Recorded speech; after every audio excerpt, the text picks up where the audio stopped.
Okay, இதில் நிறைய யூகங்கள், social media commentators அவங்க எழுதுகிறாங்க, இவங்க எழுதுகிறாங்கன்னா, நான் கட்சிக்கு வந்து ரொம்ப நாளைக்கு முன்னாடி எழுத்துப்பூர்வமாக இந்த தேர்தல் நான் போட்டியிட விரும்பவில்லை என்று கொடுத்திருந்தேன். மாநிலத்தினுடைய கோர் கமிட்டியில் கூட நான் என்னுடைய கருத்தை சொல்லியிருந்தேன், நான் அந்த தேர்தலில் போட்டியிட விரும்பவில்லை அப்படின்னு.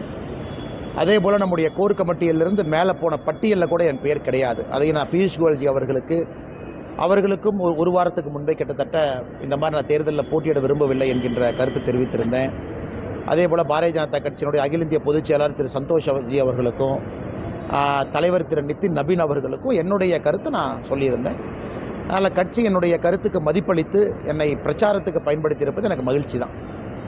காரணம், இந்த தேர்தலை பொறுத்தவரை எல்லோருக்கும் பணி செய்கின்றேன். தமிழ்நாடு முழுவதுமே பாரதிய ஜனதா கட்சியினுடைய வேட்பாளர்கள் 27 பேர் இருக்காங்க.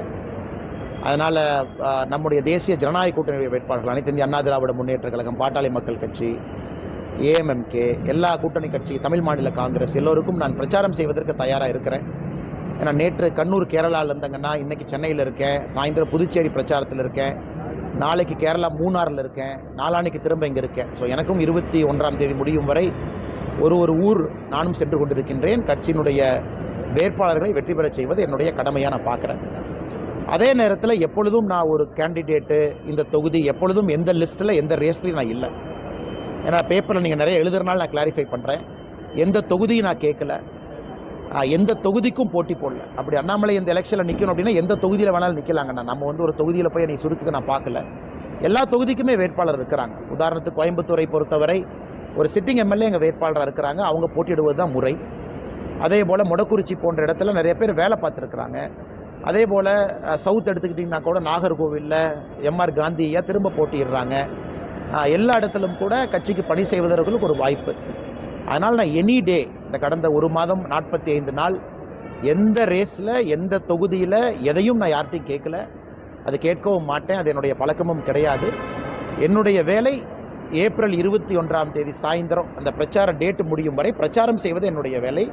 அதன் பிறகு மற்றதெல்லாம் நான் பேசுகிறேன். அண்ணாமலை இந்த ரேஸ்ல இல்லாத ஒரு சூழ்நிலை இருந்தாலும் அண்ணாமலை வந்து பாஜகவுடைய முகமாக பார்க்கக்கூடிய அவருடைய ஆதரவாளர்கள் அவர் நிற்கணும், நிற்காத ஒரு ஏமாற்றம் அப்படிங்கிற மாதிரியான ஒரு அதிருப்தியை வெளிப்படுத்துறாங்க. இது அண்ணாமலை இல்லை, அது எல்லோருமே தெரியுங்கண்ணா, எல்லா தொண்டர்களுக்குமே தெரியும். ஒரே நேரத்தில் நம்ம எல்லா சண்டையும் ஒரே நேரத்தில் இழுத்து போட முடியாதுங்கண்ணா. ஒரு தேர்தலுக்கு ஒரு சண்டை தான் போட முடியும். இந்த தேர்தலுக்கு என்னுடைய சண்டை என்பது தமிழ்நாடு முழுவதுமே பிரச்சாரம் மூலமாகத்தான். ஏன்னா 2024 பாராளுமன்ற தேர்தலில் நான் போட்டியிட்ட பொழுது எனக்கு ஒரு சிறு வருத்தம் இருந்தது.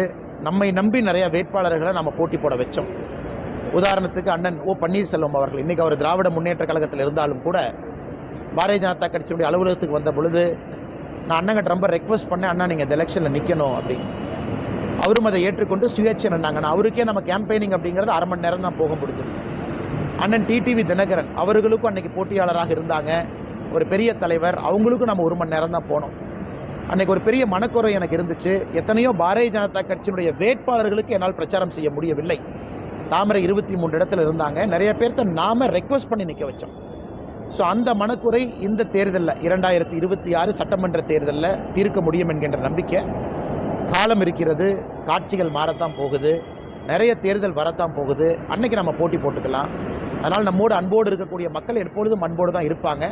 ஆனால் இந்த தேர்தல் நம்ம சண்டை என்பது தமிழ்நாடு முழுவதும் போகணும். திராவிட முன்னேற்ற கழகத்தினுடைய தவறுகள் எடுத்து சொல்லணும், அதற்கு வலிமையாக நம்ம பேசணும். அது இன்றைக்கி என்னுடைய பொறுப்பாக பார்க்கின்றேன். நான் எதுக்கு சொல்கிறேன்னாங்க, கிளாரிஃபிகேஷனுக்காக சொல்கிறேன். ஏன்னா நிறைய பேர் பேக்ரவுண்ட் விஷயம் இல்லாமல் இப்படி அப்படின்னு தமிழ்நாடு கோர் கமிட்டியிலிருந்தே ஒரு பேர் மேலே போகல அப்படின்னா பாரதிய ஜனதா கட்சியினுடைய தலைமை எப்படி அவங்க சீட் கொடுப்பாங்க? அதே போல் நீங்கள் கட்சிக்கு மிக தெளிவாக நான் போட்டியிட விரும்பவில்லை, எனக்கு வேறு எந்த பொறுப்பு கொடுத்தாலும் செய்கிறேன்னு நம்ம சொல்லியிருக்கோம். கட்சி பிரச்சாரம் செய்யன்னு சொல்லும் பொழுது கட்சியின் மீது நான் எப்படி தவற சொல்ல முடியும்? நேற்று பியூஷ் கோயல்ஜி அவர்கள் ஏர்போர்ட்டில் உங்களை சந்தித்ததாக கூட பார்க்குறேன். ஸோ நம்ம கோரிக்கையை ஏற்றுக்கிட்டு கட்சி செவிசாய்த்து அந்த மரியாதை கொடுத்ததற்காக நான் நன்றி அந்த நேரத்தில் தெரிவித்து கடமைப்பட்டிருக்கிறேன். தேங்க்யூ. ஆனால் பார்ப்பாங்க எல்லாத்துக்கும் பயங்கர